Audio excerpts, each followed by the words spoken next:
After this, Elijah took a warm bath in the bathroom at night. Suddenly, Arthur, holding the clothes in his hand, slammed the door and entered the bathroom, saying he brought his pajamas. Elijah sees him there and shouts he is naked. Arthur takes a side, puts the clothes on the side, and puts his index finger in his ear, saying, "Relax, princess." He can barely see anything past this steam anyway, while Elijah stands beside him under the shower, angrily looking toward Arthur, covering the front of his body with his hand. Then Elijah asks Arthur for his promise, and Arthur leaves the bathroom and closes the door, answering nope. Arthur exited the bathroom and stood beside the door laughing, while Elijah shouted at him in the toilet. Sylvia sat beside the table, silently looking toward Arthur. Arthur comes near his bag and takes out his mask. He looks toward the mask with a smiley face and asks a lot about what has happened these past 2 years, right? Sylvia sat before him on the table, looking toward him, answering yes. Sylvia even became taller than Papa Arthur, laughing and adding that it was true. Meanwhile, the bathroom door creaks. Elijah comes out of the bathroom, tossing his wet hair with a towel, and tells Arthur it is his turn to wash up. Arthur and Sylvia look toward him, and then Arthur puts his mask in the drawer, answering that he got it. Elijah put the towel around his neck and, wearing his glasses, asked what took him so long. Arthur removed his shirt, closed his eyes, and answered that he needed Uncle Vincent's help with a few matters. He also talked to him about sponsoring him to attend Xyrus Academy. He hears Elijah excitedly look toward him and, while cleaning the lenses of his glasses with the towel, asks what he said then. Arthur stepped toward the bathroom, opened the door. "Answer? Of course," he said, but before completing his sentence, he entered the bathroom and closed the door. While Elijah stood behind, waiting for the answer, angrily extended his hand toward the door. After some time, Sylvia was sleeping on the bed edge, and Elijah and Arthur were lying on the same bed.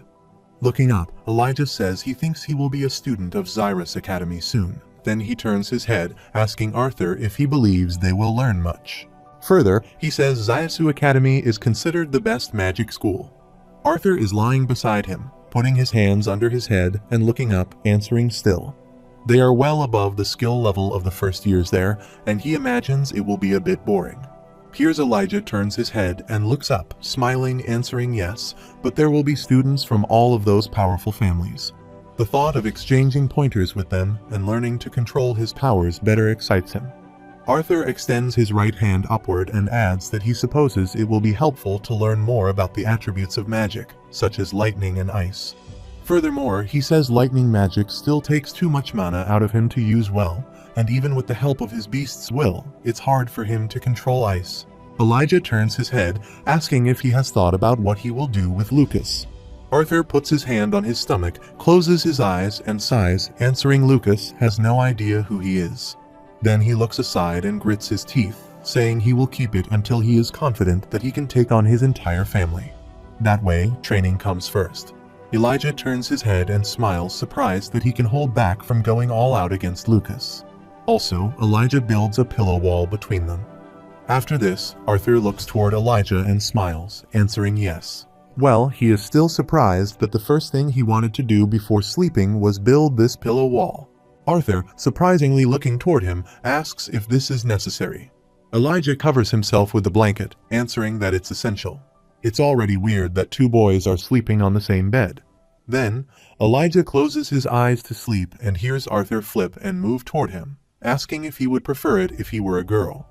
Elijah poofs the pillow on Earth's face and shouts, "Shut up, Arthur." They laugh and turn. Elijah peeks through the pillow, asking Arthur, but speaking of a girl, does he think he will be able to find a girlfriend at Xyrus Academy? Arthur gets surprised, then surprisingly turns his head and looks toward Elijah.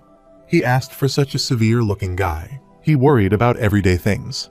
After this, Arthur takes tongs, yawns, and closes his eyes, saying don't worry, he is sure he will meet a nice black-haired girl with glasses. Then they both will marry and make cute babies with black hair and glasses. Elijah sits up and leans against the pillow, looking toward Arthur and asking if he thinks babies are born with glasses. Then Elijah adds that he is sure he won't have trouble getting the ladies with his disgustingly princely features. Looking toward him, Arthur smiles, asking if he smells a hint of envy. In response, Elijah asks him if he is smelling just a hint. Then Arthur takes a turn to sleep, saying don't worry. His four-eyed friends, the girls their age, look like babies to him and now get some sleep. Elijah sits behind him on the bed, surprisingly looks toward him, then slightly smiles and wishes him a good night, and then they both fall asleep. And Sylvia, opening arms and legs, was sleeping on the bed's edge. After this, in the morning, Arthur awakens, sits on the bed, yawning, and comes out of his room. While taking tongs, Arthur descended the stairs, and ahead of him, Uncle Vincent was ascending the stairs and looking toward Arthur. He said, "Good, he is up." Then he goes to Arthur and, putting his hand on Arthur's shoulder, says he was curious about talking with an inventor yesterday, so he got in contact with one this morning. Arthur, looking toward him, surprisingly asked. Vincent puts his hand on Arthur's shoulder, and they walk down the stairs. Then, walking down the stairs, Vincent says his name is Gideon. He is a famous researcher and one of the most accomplished inventors and artisans in Sapin. Arthur, looking toward him, listens to him attentively, and then they both walk down the stairs. After this, walking ahead, Vincent says he will be back in Zyrus City in 3 days, so they can detour there before joining up with everyone in downtown Zyrus. Here's Arthur adds, asking sounds good, but is something happening downtown that day? Vincent surprisingly asks if he has yet to hear. Then, the royal families of Sapin, Eleanori, and Darv are making an important announcement in Ediston, and it's being broadcast in the downtown square. Arthur adds that he sees, and then says, regardless, that he thanks him for setting this meeting up. Looking toward him and putting his hand in his pocket, Vincent asks if he is curious, though he needs something from him. Looking aside, Arthur turned his head and answered, not something he needed, but something he wanted to discuss. While looking aside, Arthur thinks it's about time he used some of the knowledge from his past life. Arthur's father, keeping the towel around his neck, was looking out of the glass wall. However, Vincent turns his head and looks toward Arthur, asking, "Wait, what?" Meanwhile, Arthur's father, drying his hair with the towel, comes to them, saying son and Vincent. Then he squinted his eyes, saying wait, and then pointing toward Vincent, he asked if it was okay for him to look like this. He thought he was meeting with someone this morning. He heard Vincent tremble, answering he was right. Then he turned and ran away, saying he needed to go, but Arthur said he would pick him up later. Arthur stood beside his father, waving his hand while his father put one hand in his pant pocket and held the towel smile with his other hand. He tells Vincent he will trip if he looks back at them while running into an older man. After this, Arthur smiles and, punching his father's stomach, asks, speaking of old, how his training is going. Surprisingly, Arthur's father looks toward him, winks, and then answers that his old man has officially broken into the solid orange stage. Then his father puts his hand in his pocket, which reminds him, and Arthur, looking toward his father, making fists, asks what. His father takes out the beast core from his pocket and extends it toward Arthur, saying for some reason, even after he finished absorbing everything from the beast core, it didn't crumble. Arthur took the beast core from his father, and his father stood before him, but he had to finish getting ready before he had out. Arthur grabs the beast's core, and his father brushes his hair, then pats him on his shoulder and thanks him again. Then his father left, waving his hand that he would be back by dinner, and Arthur stood behind, silently looking toward his father. After this, Arthur grabbed the beast's core and moved toward the corridor. While stepping into the corridor, he was lost in his thoughts. The maid holding some accessories with her cat passed him, thinking how weird. Arthur comes to the lawn side and sits there, then sits. There, he held the beast core in his hand, and looking toward his hand, he wondered why it didn't crumble. He put the hand in which he grabbed the stone to his heart and closed his eyes. The stone started releasing a bright aura, and darkness spread around him. However, Arthur got up, and a bright light started emerging from his body. He stood there holding the stone. Suddenly, he surprisingly opened his eyes, turned his head, and looked toward the beast's core, thinking there was a beast inside the core. Moreover, beasts will be a coveted force that grants users unique and powerful magic, obtaining only through a powerful mana beast passing on their only will. And taken from within their beast core, Arthur grabbed the beast core, looking aside and thinking about what would happen if he integrated with two beasts. Is it even possible? Then he closed his eyes and thought only one way to find out. He grabbed the beast's core and entered the vanishing space where the Elder Wood Guardian was before him. Arthur moves toward the Elder Wood Guardian, flying in the air and covering himself with his mana. A dark aura was released from Arthur's body, and he stood before him, closing his eyes while the Elder Wood Guardian moved toward Arthur. However, Arthur uses his mana to create the dragon will, sees the Elder Wood Guardian, and gets surprised, then sends that dragon will toward the Elder Wood Guardian. The beast will open its mouth to attack the guardian spirit, but before this, Arthur's attention breaks, and the beast's core falls from his hand and thuds on the ground. Arthur, looking aside, thinks that was close. Then he looks toward his hand and thinks a little late, and his dragon will destroy the Elder Wood Guardian beast's will. Arthur, sitting there, bends and picks the beast's core from the ground. Then, staring at it, he wonders why Father couldn't absorb the beast's will. Therefore, Arthur remembers the Virian lesson when he tells him the beast's element and the mage's element attribute must be compatible, and don't forget it.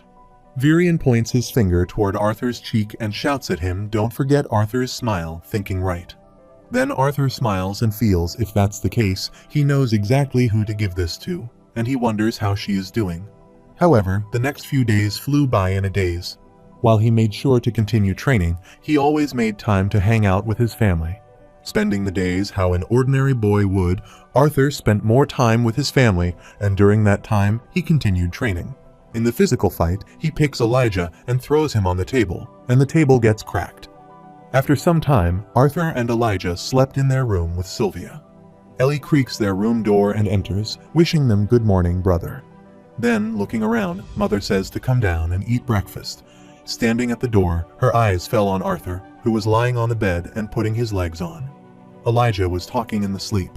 In sleep, Arthur asked the jeweler shop owner if he wanted that fancy dimensional ring. Also, Sylvia was sleeping on Arthur's head. Ellie steps toward Arthur, saying their mother told them to prepare for the announcement day. Then she looked toward Arthur, calling who was snoring. She looks toward Arthur, smiles, and pulls on her dress, saying, "Dear brother, wake up." Saying this, she jumps on Arthur. However, Arthur and Sylvia slam Arthur's thud on the bed, while Sylvia slams Elijah, and Elijah, in a sleep, fearfully shouts and gets up.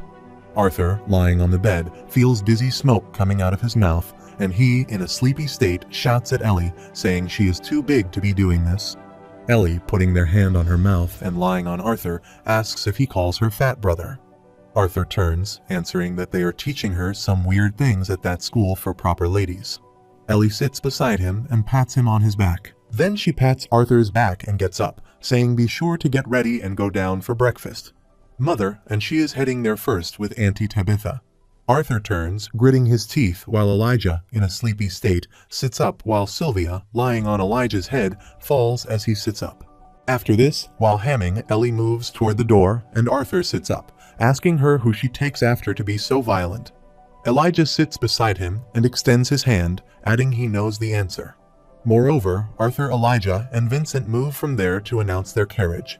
The carriage clanks and passes through the street where people are clamoring. However, when they arrive at their destination, the carriage driver opens the carriage door for them, and they exit the carriage one by one. Both Arthur and Elijah step ahead while Vincent exits the carriage. Arthur puts a hand on his stomach and asks Elijah if he is hungry. Looking toward him, Elijah answers he is not surprised after seeing how much food Sylvia stole off his plate. Then Elijah, pointing aside, says he will check out some of the stories nearby, and Arthur surprisingly asks him if he even has money to buy anything. Setting his glasses, Elijah answers, unlike someone else, he has been saving what they earned from the dungeon. Those words stab in Arthur's head, and looking aside, he adds he is lucky. Further, Arthur, pointing aside, asks Sylvia, who sits on the ground near him. Sylvia goes with Elijah while he visits Gideon, and she nods, answering okay. Sylvia, from behind, jumped on Elijah's neck. Elijah was about to fall upward, and then he waved his hand. Arthur stood behind Vincent, waving his hand. After this, both Vincent and Arthur knock on the door. The door creaks, and a guy named Himes opens the door, saying Master Gideon is not. As he was about to complete his sentence, looking toward Vincent, he stopped there and came out of the home. Then, putting a hand on his heart, he bends before Vincent greets him and asks him to come in. In response, Vincent says, "It's been a while." Himes, while Arthur stands beside, sighs. Himes took them to the room where Gideon was. Himes was stepping ahead, and both Arthur and Vincent were following him. As Arthur enters the room, he feels the lousy smell there, and he puts a hand on his nose and asks what that smell is. Himes responded, asking a more straightforward question, "What isn't that smell?" That room was filthy. Everything was scattered, even chickens were roaming there, and it didn't smell bad. There was a pile of dirty clothes and garbage, and that pile was rustling. Arthur, looking toward that side, shouts something's moving over there. Meanwhile, Gideon spurts out of that pile of clothes and angrily calls Himes, saying he thought he told him not to let anyone. Then, looking toward Vincent, he surprisingly says it he. Vincent sees he has come to bother him again. Vincent makes an angry face, answering he acts like he didn't call him beforehand. Gideon, wearing dirty clothes, stands up with his back to Vincent and Arthur and fips the pent, which is lying on his shoulder away. Also, Gideon himself was filthy, and his appearance confirmed that he had yet to shower and change his clothes for a long time. With a tired facial expression, he answered that he was just particularly tired of seeing people these days, and he had already had over a dozen messengers from the royal families this past year. After this, with his little finger, Gideon scratches his head, saying they have been hounding him to devise a way to travel long distances across the ocean. He hears Arthur standing behind them, putting a hand on his nose, twitching and asking to travel across the sea. Why? Gideon shouts none of his business, boy, and then Vincent, with a smiley face, moves his shoulder up and looks toward Arthur. Gideon turns, and looking toward them, asks who this little booger is. Arthur, putting a hand on his heart, slightly bent, answering an honor to meet him. Mr. Gideon's Uncle Vincent has told him many great things about him and his work. Further, Arthur says his name is Arthur, son of Reynolds Lewin. Then Gideon, pointing toward Arthur, surprisingly asks Vincent why he would bring him there. He knows he doesn't take on students, and the disciple hears Vincent turn his head and, looking toward Arthur, answers that he would like to know why he wanted him to bring him there. Arthur turns his head and, with a smile on his face, answers that he came up with something in mind to offer. Standing there, Arthur's eyes fall on the table on which some papers in the bucket are lying. He looked toward those papers but said he needed a way to travel long distances across the ocean.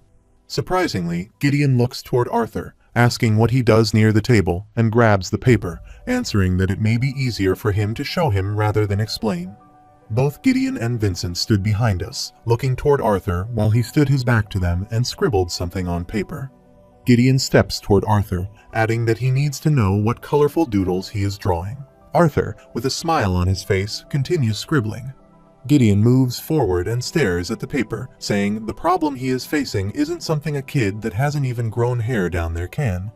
Before completing his sentence, Gideon stops there, gets surprised, and shouts, asking how this is. Gideon's eyes widen, and he is shocked. He extends his hand toward the paper and shouts this, of course. He snatched the paper, sat on the ground on his feet, and stared at the paper, shouting an engine not powered by mana, but by a stem generated by external material. Why didn't he think of this? Vincent stood behind was surprised. Sometimes he looked toward Arthur and sometimes at Gideon, while Arthur stood behind and looked toward Gideon, who was smiling. Gideon staring the paper and squeezes his eyes, adding, wait, this part doesn't add up. Something is missing. Meanwhile, Arthur stood behind, came toward him, and snatched the paper from his hand, answering he had left out some critical details that he would be more than happy to provide. Gideon sits there, grits his teeth, and looks up toward the paper then. Arthur folds the paper and stands on Gideon's clothes lying on the floor. Looking toward Gideon, he smiles, saying once their negotiations are over, Gideon sits on the ground angrily, turns his head, and looks toward Arthur. Gideon gets up and points toward Arthur, asking if he is not an ordinary little bogger. In response, Arthur closes his eyes and smiles. Gideon turned his head and waved his hand, saying no matter, then he snapped the door creak and Himes, holding the box, entered the room. Gideon, looking toward Arthur, says he is sure even the things rolling around on the ground there will be able to amaze him, and Himes stands behind him, holding the box and putting his hand on its lock to open it. Gideon says, feasting his dewy blue eyes on this, and Himes unlocks the box. As he opens the box, there is a diamond, and from that diamond, a bright light emerges. Vincent, looking toward the diamond, gets surprised and, with their surprised face, says that it's an ironized diamond. Arthur was also surprised, but looking toward the diamond, he nodded. Gideon smiles with a proud face and folded arm, saying Vincent tells him he is a budding mage. This is one of the most valuable gems on this continent and can store 5 times its size in mana. Vincent grits his teeth and points toward him, an answer he doesn't think budding is quite the word he used. Arthur shakes his head, adding it's nice but unnecessary for him to hear Gideon answer unnecessarily. He says no matter. Then Gideon turns and looks toward Himes, waving his hand and asking him to bring over all the items on the middle shelf or row C. However, Himes brings all the treasure boxes there and puts them before them. Vincent, looking toward all those treasure boxes before him, is surprised and extends his hands toward the boxes to check it. Gideon and Himes nod while Arthur stands aside, folded arms remaining silent. Gideon stood beside the box bend, took out all the items one by one and showed them to Arthur, saying he hadn't shown this to anyone yet, but he would make an exception for him. Arthur silently stood beside, doesn't respond, while Vincent, looking toward those items, was blushing. After this, Gideon takes out the mirror from the box and shows it to Arthur, smiling, saying this mirror can deflect up to 5. Arthur smiles, answering, uninterested, hearing Jaibon get shocked and the mirror slips from his hand, but Himes catches the mirror before the mirror falls and breaks. Gideon shows different kinds of items to Arthur, asking what about this. Arthur answers no, then opens the second box and shows the items to him, saying he can't say no to this, but this time Arthur again refuses. Gideon opens the third box and shows him the item, saying fine, he is sure about this one, and Arthur again answers nope. While Vincent stood beside, looking toward those items, he smiled, thinking of being able to hold his own against the infamous Gideon as expected of Arthur. Gideon gets angry and throws all his items toward Arthur, shouting take his stuff when Arthur denies his every item. Arthur, with a smile on his face, moved up and down here and there. The items passed him, and Himes stood behind Arthur, quickly moving from one side to the other and catching all the items. After this, Gideon puts his hand on Arthur's shoulder, sighs and bends before him, while Arthur stands before him, putting his hand in his pocket and remaining silent and smiling. Himes stood beside, holding the stuff, looking toward Gideon, surprisingly extending his hand and calling him master. Vincent is also surprised to see Gideon's behavior and curiosity, and looking toward him, he thinks about what is happening in front of him. Gideon angrily looks toward Arthur and grits his teeth, saying it seems like there is no choice. Then he asks Himes to bring him the pendant. Himes surprisingly says, but master, those were made for. As Himes is about to complete his sentence, Gideon, angrily looking toward him, grits his teeth and shouts at him he knows. Just bring them. Himes answered yes, and the master left to take the pendant while Vincent and Arthur stood behind, looking toward each other. After this, Himes brings 2 boxes, enters the room, and goes to Gideon. However, Gideon clicked the lock of both boxes and opened them, and there were pendants in those boxes. A bright light was coming out of that pendant. Both Arthur and Vincent surprisingly looked toward that pendant. Arthur and Vincent checked the pendant, and Gideon stood aside and smiled, saying he had some of the best designers work on the aesthetics to suit the royal family. Holding the pendant, Arthur checks it, asking if it is made from a phoenix worm. Also, the pendant's bright light reflection appears in Arthur's eye. He hears Gideon standing beside them, putting their hand in his pant pocket, turning his head, and surprisingly asks this is right, but how did he know? Vincent stood beside Arthur, turned his head, and set his glasses, asking what are phoenix worms. Gideon, placing his arm on Himes' shoulder, proudly explains they are a race of S-class mana beasts about as rare as dragons. They are more known for their unique ability to preserve their own lives. Arthur adds that he is guessing he has somehow stored that ability in the pendant. Gideon pinched, answering right, pretty boy. Furthermore, he says that a phoenix worm can protect itself when in danger, and a protective shell will be conjured around the wearer of this little artifact. And that's not even the best part of the cocoon shielding the user breaks. The mana stored in the pendant will be consumed, transporting the user to the safest location they know. Then Gideon, with a smiley face pointing toward Arthur, says just as a phoenix worm would. Arthur folded his arms, looked toward him, and asked how many times someone could use the effects of this pendant. Gideon thoughtfully answered, "Honestly, kid, it's hard to say. He already wasted 5 Phoenix Worm Beasts cores, each worth more than any other S-class core. He hypothesizes that they will be suitable for this many uses. Here's Arthur, this would be something Ellie and their mother might do." After this, Arthur asks him to wait, then surprisingly asks. He said earlier that these were for the royal families. Gideon holds his head and sighs, answering yes, the royal family was the one that donated the cores. He then looks toward Arthur and says, but that's not important. He is more curious about how he came up with such an idea and why he is revealing it there and now. Then Gideon squeezes his eyes, asking what his agenda is. Arthur smiles, saying he wants to give his little sister a birthday gift. He hears both Gideon and Vincent think he is a liar, and then Arthur, holding the folded paper beside the wall, says he doesn't plan on revealing anything without knowing exactly what he will be using it for. Gideon folded arms and asked Arthur if necessary. He will find out later today during the announcement. With a little smile, Arthur answers that he is confident that a distinguished character such as himself would be more informational than a highly filtered speech meant for the masses. Gideon, looking aside, put his index finger on his forehead and pushed it. Answering okay, then asked if he told him everything he knew would not need the pendants. Here's Vincent stands beside Gideon, who is surprised and surprisingly looks toward him. Arthur smiles, answering he is not that nice. Mr. Gideon holds his head and points toward Arthur, asking, instead of both, just one.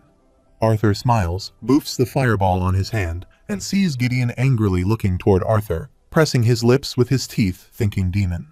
Vincent stood beside Gideon and waved his hand, saying he may not always know what goes on in that extraordinary brain of his, but he can trust Arthur to keep his word. Gideon scratched his head and shook, answering fine, screw the royal family. Getting the ship made is more important anyway. Then he grits his teeth, saying last year they found evidence suggesting. Further, Gideon, putting their hands in his pant pocket and looking toward Arthur, says no, they are sure there is another continent beyond Dicathan. Arthur surprisingly asks for a new continent, and Vincent sets his glasses and smiles, adding that it is true. Here's Arthur asks if he knows about this Uncle Vincent. However, Vincent removes the napkin from his pant pocket and pats it on his forehead, answering an employee of the royal family let it slip. He wasn't confident in it, making him swear not to tell anyone. Then Vincent, looking aside, says that Gideon's confirmation made it all too real for him.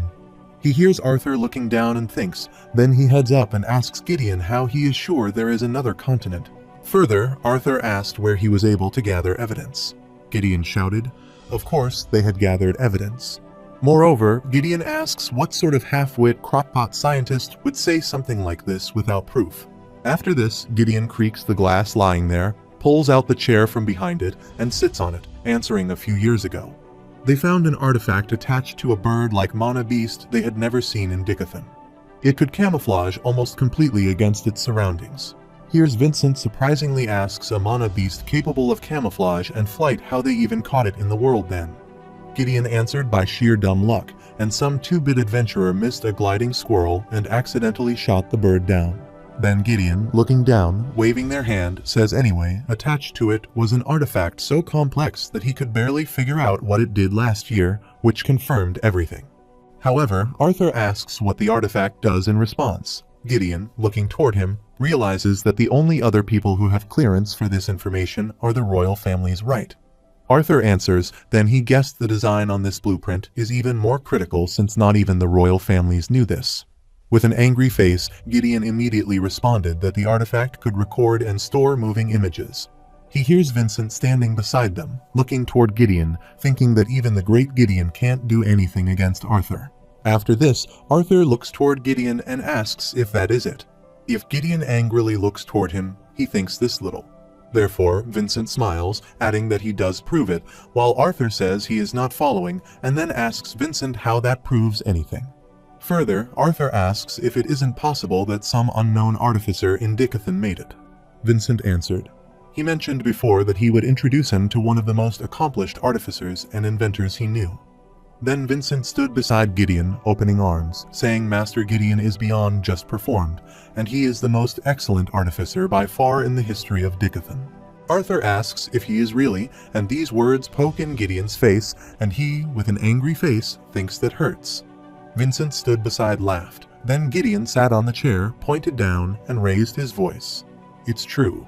Bring any artificer on this continent. He would bow so profoundly that his forehead would be underground. He hears Arthur smile, saying so because even the supposed best artificer in Dicathan could barely figure out the technology behind the artifact. Then Arthur asks the royal family's assumption that the artificer who made it is from outside Dicathan. Gideon gets speechless, then he looks aside and coughs, saying that as well as the fact that the artifact had detailed moving images of all three kingdoms, while thinking, does he have to phrase it that way? Arthur head down and closes his eyes. Answering, he sees Gideon come near him and angrily looks into Arthur's eyes and asks if he sees that's it. Then, pointing toward Arthur, he angrily shouts they are talking about the possibility of a continent filled with highly advanced artificers and probably even stronger mages. Arthur pushes him backward, answering that he understands the implications of Master Gideon, but there is no use in imagining the possibilities. Gideon is surprised. After this, Arthur lifts the pen from the table and, holding it in his hand, says that with this steam engine, they will have to see what the new continent holds. After some time, they leave Gideon's place. While on the way on the road, Vincent says he has never seen that old group grouch Gideon so excited before in his life. Arthur, with a smile, asks that this be so while remembering when he put the paper on the table and drew something on the paper with a pen. Ask Gideon if this steam engine will need some specific materials that should be related. Gideon excitedly moves toward him, answering yes, he can take care of that easily, finish the rest. However, on the way to Vincent, Gideon says his idea is ingenious, but he still can't picture how steam could produce energy powerful enough to move a large ship for such a long distance. Arthur, stepping ahead, thinks he guessed that the people of this world are so reliant on mana, which has stunted the advancement of non-magical technology. Moreover, people in that area passing on the road were chattering, and Vincent, stepping ahead and walking with Arthur, said what amazed him. Even more, though, is that his parents don't make a bigger deal out of everything he is capable of. Further, he says he wouldn't have missed this opportunity if he were his father. Looking toward his hand, Arthur thinks, well, thanks to that, he was able to use a relatively harmless technology to get something valuable for his family. Then he makes a fist of his hand and stares at the ring on his thumb, thinking, but to think that there might be a continent outside of Dickathon. Arthur remembers Gideon's words when he shouted at him, asking if he could see if that was it. They are talking about the possibility of a continent filled with highly advanced artificers and probably even stronger mages. Remembering that time, Arthur smiles, thinking this is just the beginning. Meanwhile, Sylvia telepathically contacts him with Papa's small glasses, and she heads toward his big glasses. They see him. Also, the big glasses man was nobody else but Vincent. Vincent, head down, stepped ahead and asked Arthur if he couldn't believe his sister's birthday next week. Arthur doesn't respond. Meanwhile, Elijah and Sylvia, waving hands, step toward them, and then the two join them, and they move from there. While on the way walking, Elijah, looking toward Arthur excitedly, says he can't wait for the announcement today he heard from Elder Radias that the three kingdoms have been in talks of unifying. Here's Arthur thinks if that's the case. He wonders if the unification involves discovering the new continent that Gideon mentioned earlier. Vincent winked, adding he knew what would happen but wouldn't spoil it. Suddenly, on the way, Elijah looks at the other side of the road. There, a group of people are beating a boy. Looking toward that side, Elijah says something over. Both Arthur and Vincent turn their head and look toward that side. The boy, while lying on the ground, putting his hand on his stomach, requested that he don't do anything. That group of people holding sticks in hand surrounds him. A boy with brown hair brushes his hair and smiles, asking if he didn't do anything. It's bad enough that there are dwarves in Xyrus Academy now, then he asks, but he dares to go against school rules. Then that guy placing iron rode on his shoulder, slightly bent before that boy smiled, asking, protecting himself with mana. Doesn't he know that using magic outside of school grounds is forbidden? That boy is looking toward him grit. Then the guy with brown hair asks him to withdraw his mana. A bright light emerges from that boy's body, and he tries to get up from the road, saying but.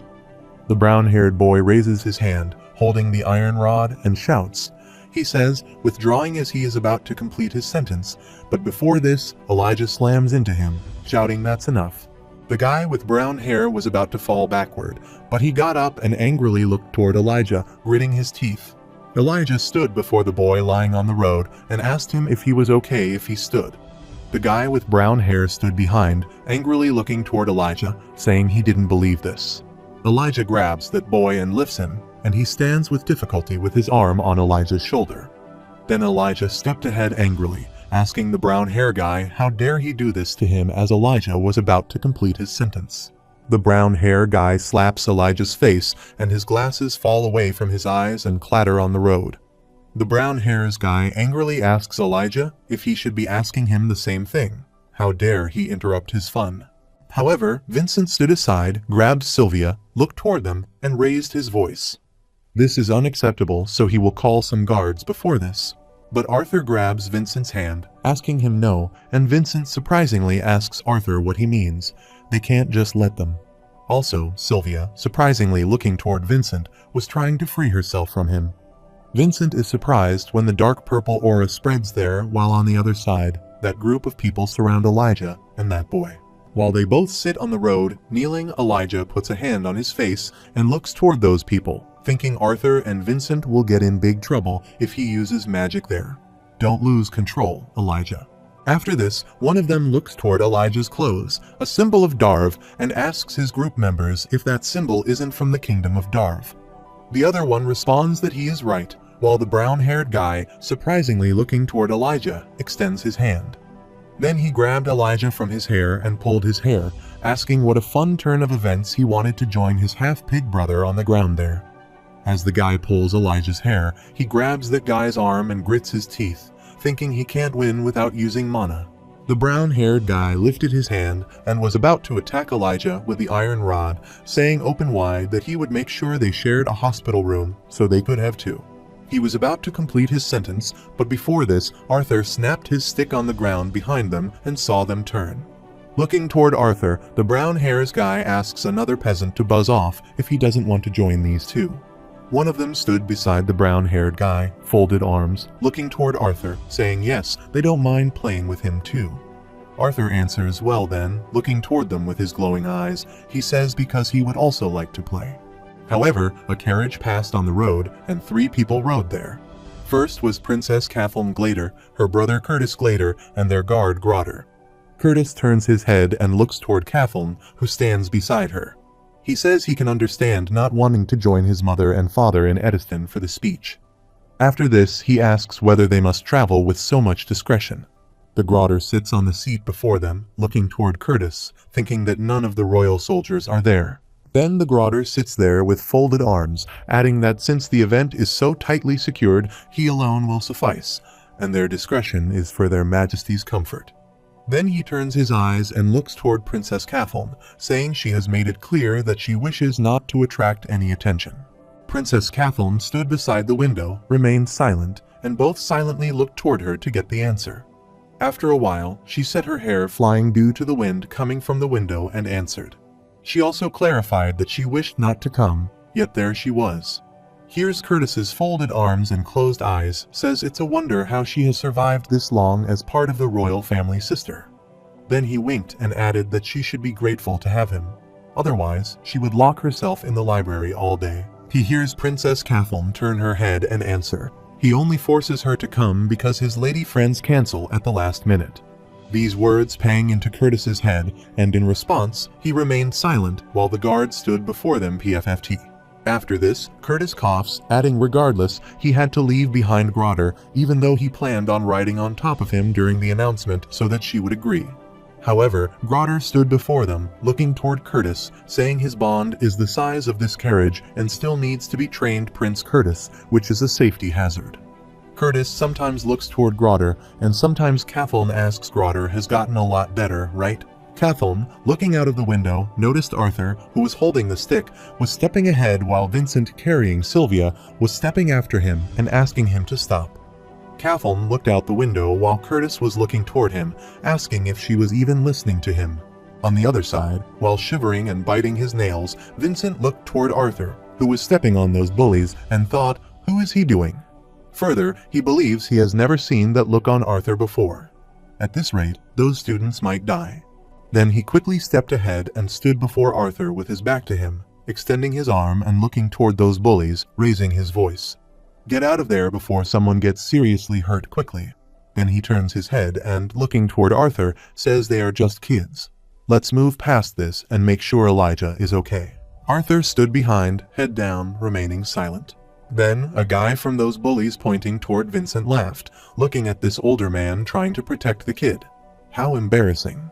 He hears Vincent's scared facial expression, thinking they pompous ingrates he is trying to protect them. While Sylvia sits on Vincent's arm, she turns her head and closes her eyes. Arthur stood behind and called Vincent's name. Vincent, with a smiley face, turned asking yes, and saw Sylvia holding her head. Arthur, with a smiley face, asks Vincent to please step aside and hears Vincent get speechless. Then Vincent turned and stepped backward and pointed his arm ahead. "Think sorry, lads, it's too late for them. Now rest in peace." Arthur, holding the stick, passes by him also. Vincent grabs Sylvia by her skin and moves her to his backside. The guy with green hair from those bullies extends his hand and takes the iron rod from his team member's girl, saying he will handle this. The girl stood behind him, giving him the rod answer to be sure not to get his new suit dirty. Hear him turn and smile, responding quickly.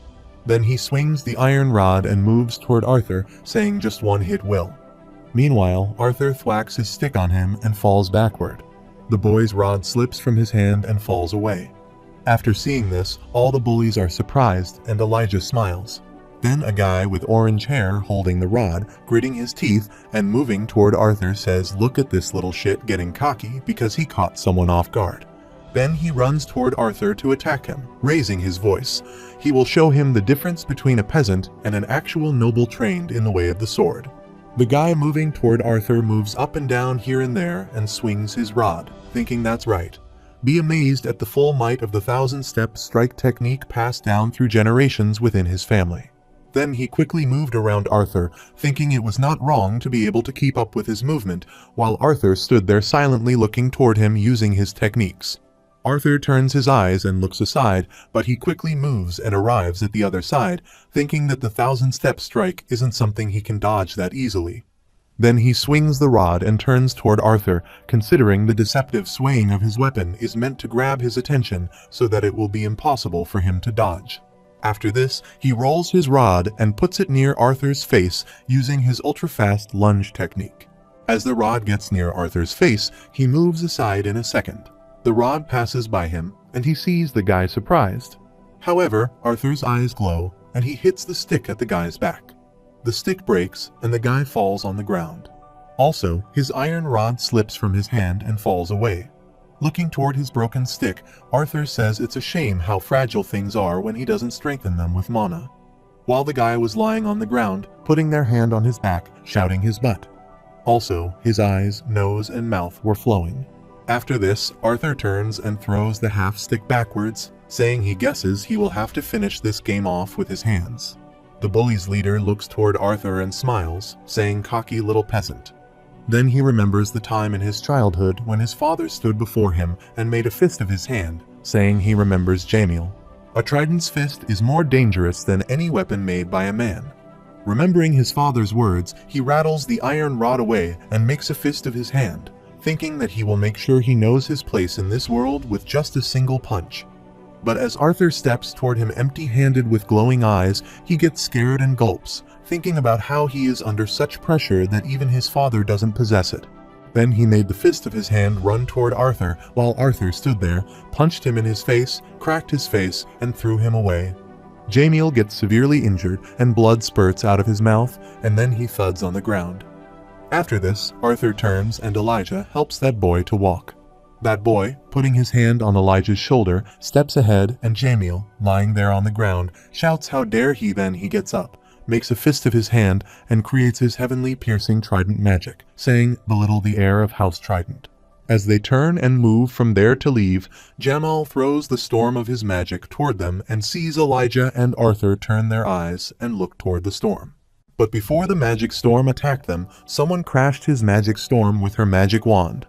Elijah and Arthur turn to look at that person, and this is nobody else but Princess Catherine, who crashes that magic with her magic wand.